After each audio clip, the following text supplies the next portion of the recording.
সাকিব থেকে শুরু করে আমাদের অন্যান্য সমস্ত প্লেয়াররা বেশিরভাগই তো আমাদের গ্রামগঞ্জ থেকে উঠে এসেছে। এই একটা ইন্টারন্যাশনাল মাঠকে একটা হাডুডু খেলার মাঠে পরিণত করেছিল। আপনি একটা প্রোগ্রামে আসলেন এবং সেটা আপনার ছেলের অর্গানাইজ করা, আসলে কেমন লাগছে? বিসমিল্লাহির রহমানির রহিম। আজকের ক্রিকেট কি বলো এটা, ক্রিকেট ট্যালেন্ট হান্ট 2026 আজকের এই প্রোগ্রামের উদ্যোক্তা সমৃদ্ধ শেরপুর হোটেলের যে উদ্যোক্তা আসিফ ফিরাজ রাব্বানি, ওর উদ্যোগে আজকের অনুষ্ঠান।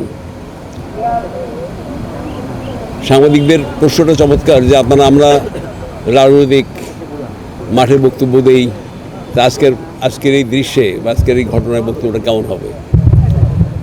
সত্যিকার অর্থে রাজনীতিবিদ আমরা দেশের সমস্যাগুলো তুলে ধরে জনগণ, এবং সেই জনগণের দাবির প্রেক্ষিতে আমরা সমাধান দেওয়ার চেষ্টা করি।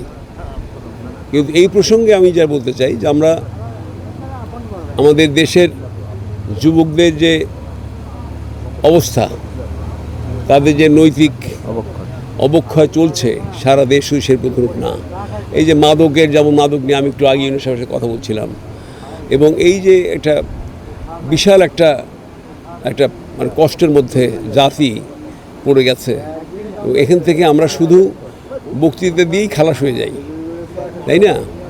আমরা বলি যে এর জন্যে অল্টারনেটিভ দরকার, কি খেলাধুলা দরকার, এর জন্য দরকার হচ্ছে বিনোদন দরকার, এবং এর জন্য পড়াশোনা দরকার, লাইব্রেরি দরকার, এই সেই দরকার। কিন্তু কার্যত আজকে আমার যে অভিজ্ঞতা, সে অভিজ্ঞতা আমি দেখছি যে শেরপুর আমাদের মাদকে আচ্ছন্ন হয়ে আছে।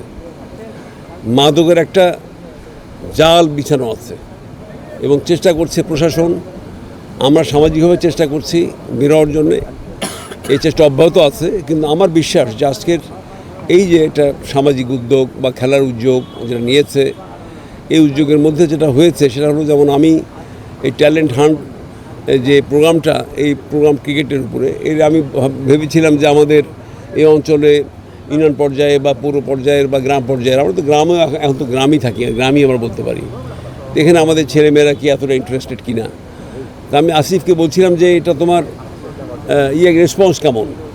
তো সে বলে যে অনলাইনে 250-300 এরকম দেখতে পাচ্ছে। তাই বলে তোমাদের 200 হলেই তো এনাফ। তো খুব আশাবাদী। সে বলছে wait please wait and see, দেখো কি দাঁড়ায়। এখন দেখছি যে 1000-এর উপর হয়েছে, সেখান থেকে স্কুটিনি করে 700, না এই 700 থেকে আবার কতজন নেবেন? এখন হচ্ছে 42 থেকে আবার 10 জন। 42, 700 থেকে 42 থেকে 10, আবার 10 জন। এই যে টাফেস্ট একটা এক্সাম, এবং এই পরীক্ষায় উত্তীর্ণ যারা হবে, আমি খুব আশাবাদী যে আসলে ক্রিকেট অঙ্গনে আমাদের ছেলেরা, যাদের নাম আমরা কখনো জানতাম না গত 2 দশকে, সত্যিকার অর্থে যারা সাকিব থেকে শুরু করে আমাদের অন্যান্য সমস্ত প্লেয়াররা বেশিরভাগই তো আমাদের গ্রামগঞ্জ থেকে উঠে এসেছে, এবং এই রকমই মাঠে ময়দানে খেলতে এরা বড় তারকা, বিশ্ব তারকা হয়ে গেছে। আমি বিশ্বাস করি যে আমাদের আজকে প্রাথমিক যে উদ্যোগ, সেই উদ্যোগ অত্যন্ত সাড়া ফেলেছে, এবং এটা শেরপুর ধনুক সহ আমি বিশ্বাস করি যে আরও বেশি এর প্রসার হবে, আরও বেশি ইন্টারেস্টেড হবে আমাদের ছেলেরা।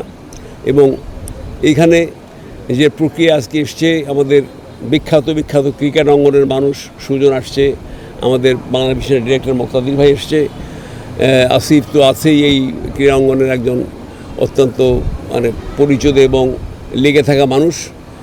তো যাই হোক, তো আমি বিশ্বাস করি যে এটার সুফল বয়ে আনবে ইনশাল্লাহ, এবং আজকের যে রেজাল্ট, সেটাতে আমি মনে হচ্ছে যে এটাকে আরও বড় পরিসরে আমরা ভবিষ্যৎ দেখতে পাবো ইনশাল্লাহ। আমাদের প্রশাসন থেকে ইউনুস সাহেবও খুব ইন্সপিরেশন তার আছে, এবং উনি ইন্সপায়ার করছে, এবং আমাদের আজকে সঙ্গে আমাদের বিএনপি সব নেতৃবৃন্দ আছে, সমস্ত বরেণ্য আমাদের সম্মানিত নেতৃবৃন্দ আছে।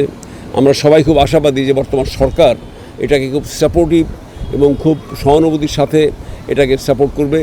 এবং আমি খেয়াল করে দেখেছি যে এটার মধ্যে আসিফ অনেক দিন হলো একটা একাডেমি করার ওর খুব শখ। তো একাডেমি বলতে 4 অক্ষরে, 4টে অক্ষর না, একাডেমি 4টে অক্ষরের ব্যাপার, কিন্তু এটা অনেক বড় জিনিস, এবং এটা করতে অর্থ, শ্রম, সরকারের সাপোর্ট সবই লাগবে। তো যাই হোক, এটা আমাদের মাথায় আছে, এটা ভবিষ্যতে দেখা যাবে। আর বিকেএসপির যে বিষয়টা আসিফ প্রায় আমাকে বলে যে আবু বিকেএসপির বিষয়ে আমাদের চিন্তাভাবনা করা দরকার। এখানে বিকেএসপির যদি ওদের প্রতিষ্ঠানে যদি নিয়মের মধ্যে যদি পড়ে যে জেলা ওয়ারি যদি ওরা করে বা উপজেলা ওয়ারি করে, উপজেলা ওয়ারি না হোক জেলা ওয়ারি যদি করে তারপরেও তো সম্ভব।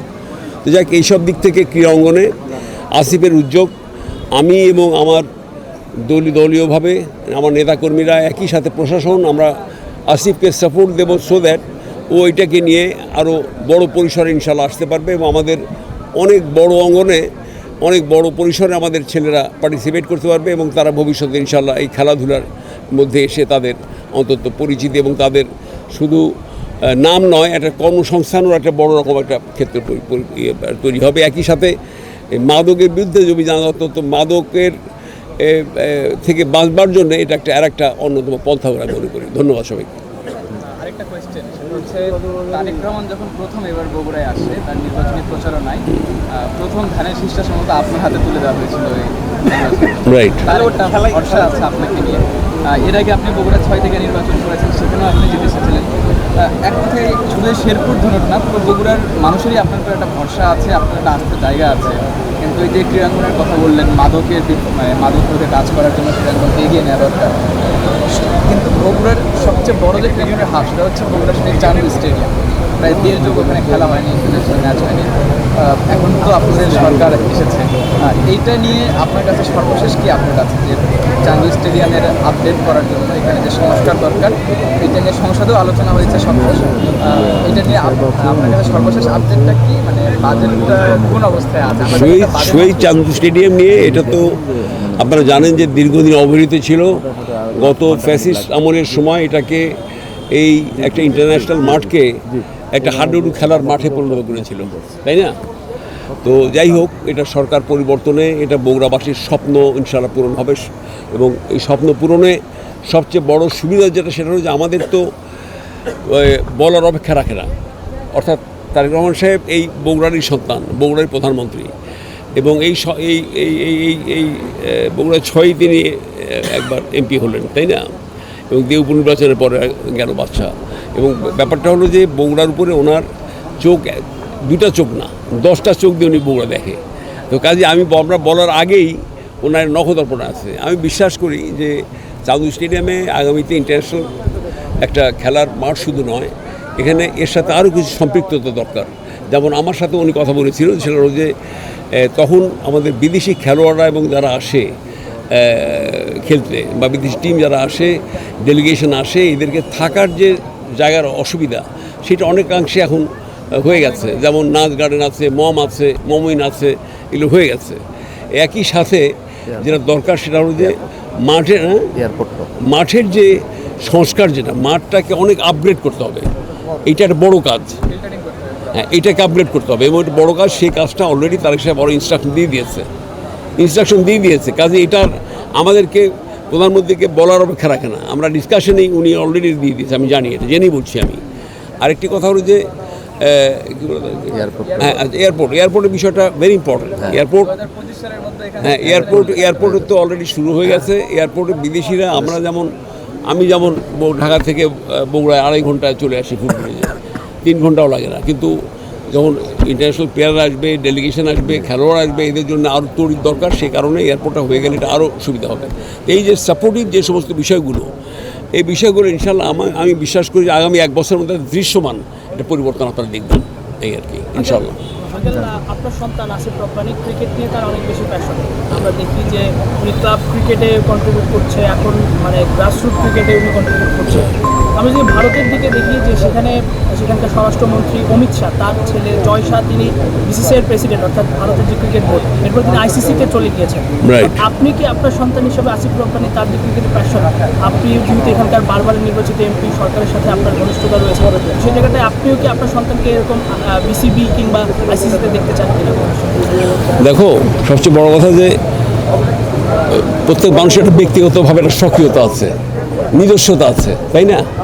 এখানে আসি একভাবে মানুষ হয়েছে, আমি একভাবে মানুষ হয়েছি। আমার জেনারেশন আলাদা, আমার ছেলের জেনারেশন আলাদা। আমি যেমন যদি আমাকে জিজ্ঞেস করো আপনার প্রিয় খেলা কি, আমি সোজা বলব ফুটবল।